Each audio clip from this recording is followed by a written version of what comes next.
When you say the children are the future, what kind of future do you see? Do you see me in that future? What world are you preparing me for? What skills will I need to thrive? Maybe before you can move ahead, you have to look back. As you begin to tackle the mountains of challenges facing me, and as you make plans to try a new course to my future, don't forget to look back to see how far we come and how much further we still have to go.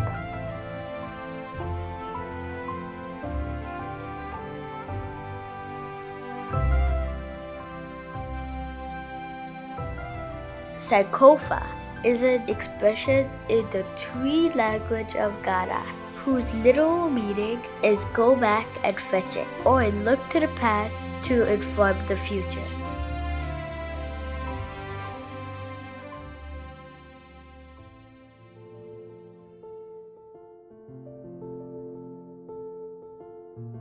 The sailors called it Guinea. That was the area on the African coast from the Senegal-Niger River to the Bight of Biafra in what is now known as Cameroon. It is from this region that Africans were brought to the New World and the Danish West Indies. In 1768, the Moravian missionary Christian George Andreas Ollendorp visited the Danish colony to report on the Moravian Church's work in the islands. He learned of the origin of some of the enslaved Africans, some of their rights, customs, and how they came to be enslaved. Raising children in these pre-colonial societies was a communal effort. Children were instilled with certain cultural values that prepared them for adulthood while providing them with the necessary knowledge and skills to navigate their communities. They followed many religions and traditions. Some had been Christianized by the Portuguese, others had come to Judaism, others followed Islam, and many had their own traditions. The Danish slave trade laid the foundation of modern Virgin Island society and culture. Designed to provide cheap and abundant labor for the development of the Danish plantation economies of St. Croix, St. Thomas, and St. John, it infused Africans and African culture into those colonies. While the plantation economy has long since disappeared, the economic and social inequalities that it engendered have not entirely vanished.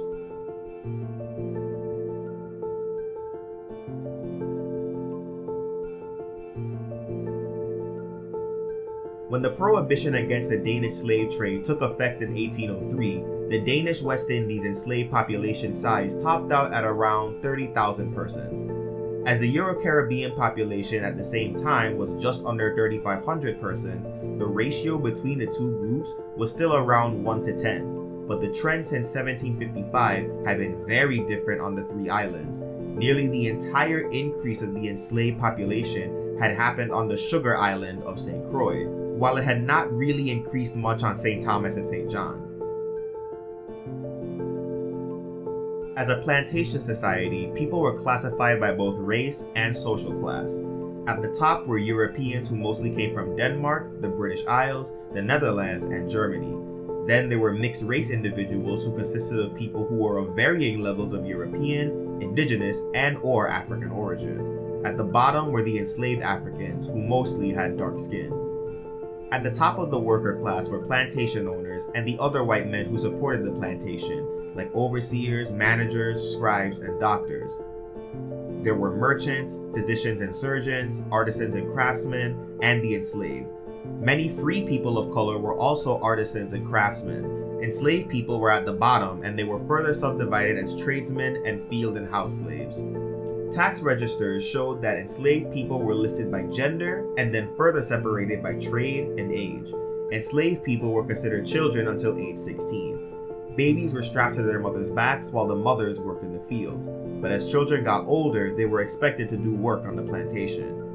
Children would be assigned work based on their age and strength, and could be sent to the fields or to do other tasks such as driving cattle, picking up dry leaves, or cutting grass for animal feed. When a child of a free Negro woman has been born and baptized, the child will be entered in the church records as born free. When the mother has shown her free brief, the child will receive a free born certificate from the church guardians and the pastor. Many people, enslaved and free, were unmarried. There were 3,895 couples amongst the enslaved in 1804. Of that number, only 579 couples were married. 692 children were born that year, but only 9% were considered legitimate. Many couples lived separated from each other and often resided on neighboring and or adjacent plantations. In the early colonial period, there were not many schools in the islands, and while the white and free mixed-race children were instructed in reading, writing, and Christian religion, the majority of enslaved people were not being educated.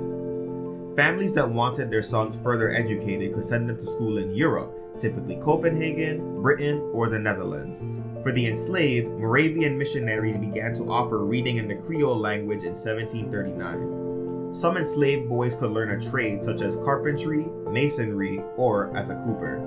On June 8, 1839, King Frederick VI accepted the creation of a school system for black children by giving Governor General Peter von Scholten permission to go to Heerhugowaard to negotiate plans for establishing country schools in the Danish West Indies under Moravian auspices. These would be the first public schools for enslaved children on the Danish Virgin Islands. It was then decided to build 8 schools on St. Croix, 5 on St. Thomas, and 4 on St. John.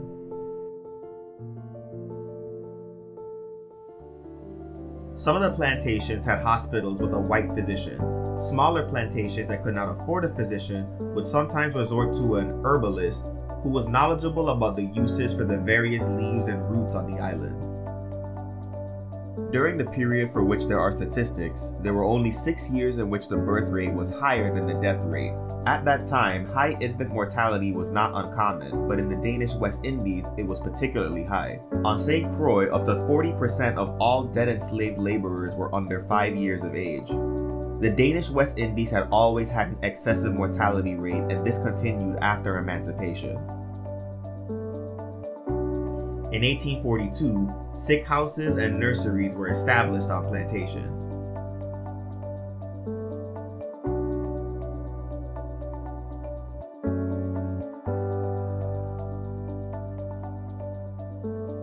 From 1853 in the country districts, all children between 6 and 13 years old were subject to compulsory education.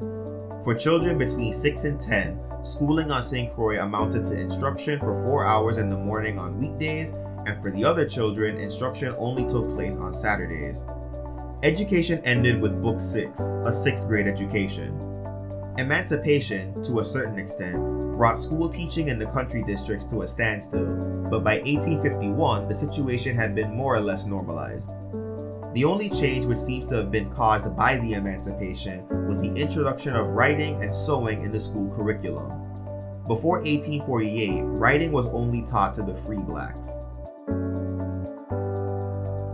In 1872, an ordinance was issued which transferred the management of Crucian education from the Moravian Brethren to the public authorities by means of appointing a school inspector who served as a chief education officer.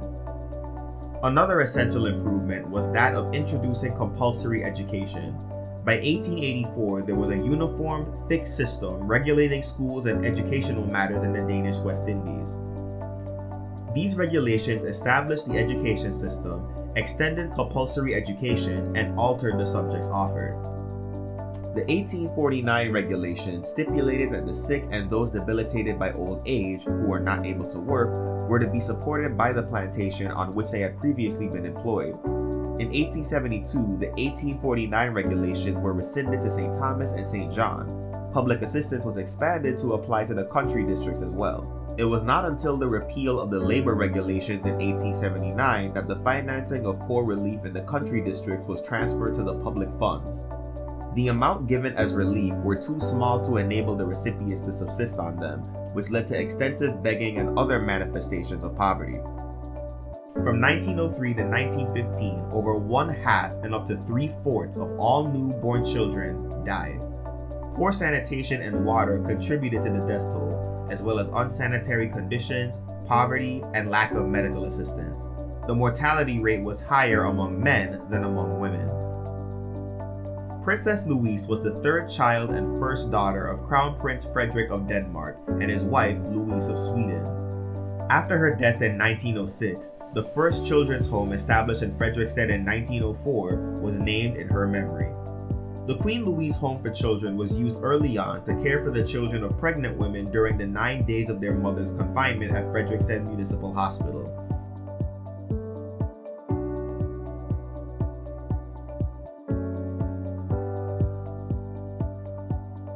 While the rest of the world was waging a war against bacteria, such a fight did not find its way to the remote estates in the islands until 1917, when the United States Medicinal Corps under the Naval Department gained a foothold and established the Sanitation Department.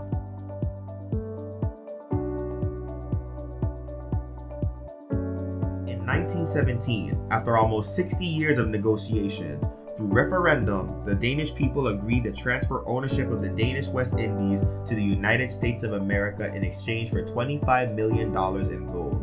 The islands were then renamed to the Virgin Islands of the United States.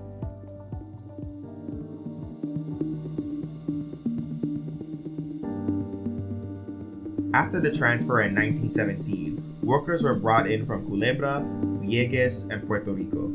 A considerable immigration also occurred, especially to St. Croix. The immigrants were overwhelmingly agricultural workers from other Caribbean islands. 1932. President Hoover visits the territory for the first time. It was shortly after President Hoover's visit here when he made the statement that America had an effective poorhouse on the islands. Many children walked barefoot to school and wore hand-me-down clothes. White flour bags were in great demand. In some homes, they were used to make strong pants and shirts.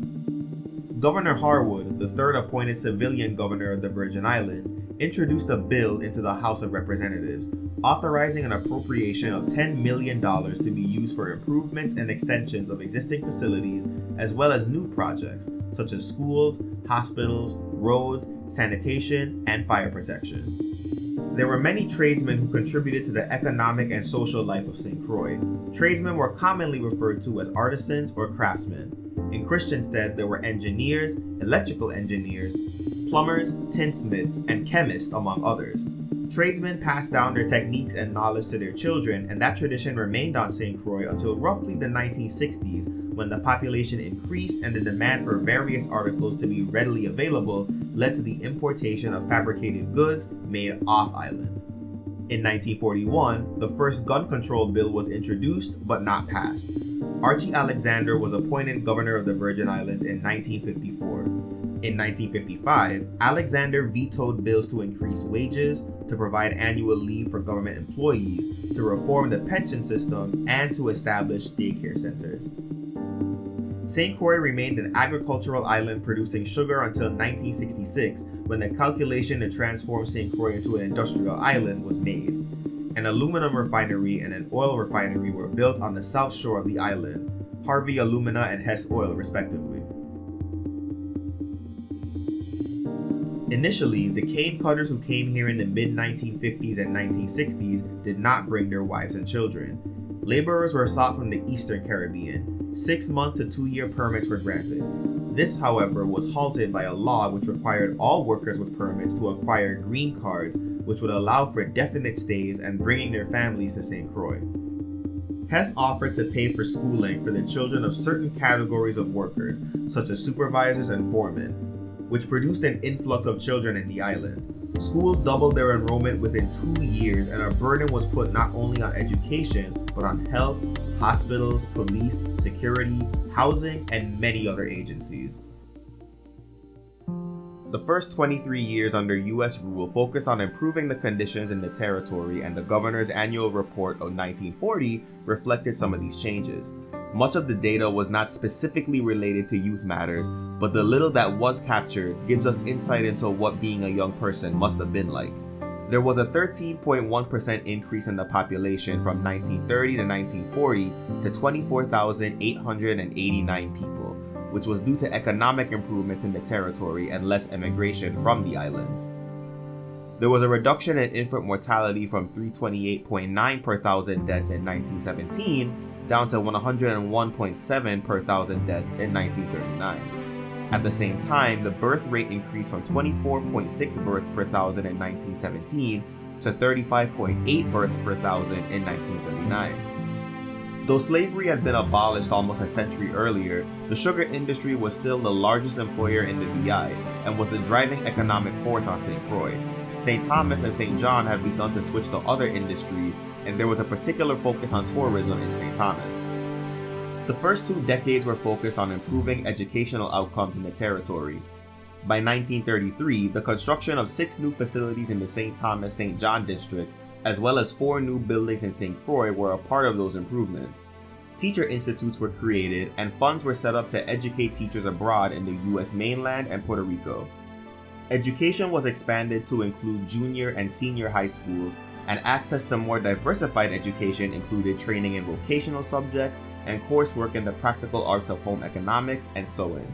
New textbooks were purchased, and the school system was generally pushed to be more similar to the American school system.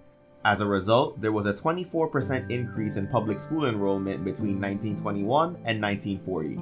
By the 1970s, there was improvement in the data coming out of the territory, but again, there was still little emphasis on the problems focusing on youth. The best data for youth matters came from the Department of Education. The 1977 Governor's Annual Report showed that there was a total of 31,765 students enrolled in school, with 79.2% of that number enrolled in public schools. The worst retention rates were reflected in grades 7, 8, and 9, with 7th grade showing the highest amount of retentions at 54.6% in the St. Thomas-St. John district and 52.6% in the St. Croix district. By 1977, the total population in the territory was 98,390 people, and there were 2,552 live births that year. That same year, interest in child welfare matters increased. There were plans for a juvenile justice program, as well as legislation for a youth services administration, and treating juvenile delinquency became part of the police academy training. The Commission on Youth handled an on-the-job training program, the Summer Youth Program, and provided recreational activities for young people in the housing communities. The Division of Paternity and Child Support was created in the 4th quarter of 1976. At the time of the 1977 Governor's Report, there were 1,600 absent parent cases with court orders, but only 1/3 of that number was making payments. In general, outside of education, data from the other departments was not specifically broken down to show their relation to child welfare and well-being, and so it is difficult to determine the full effect of the policy on the youth population at that time.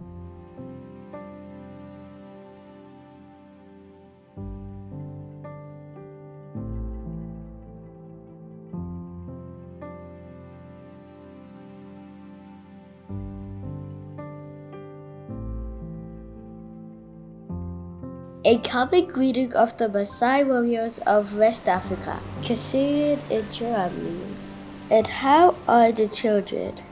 It is intended to measure the health of the village by the health of its children, but by remembering where we've been and understanding the voices, you can begin to build the future that I'm ready for.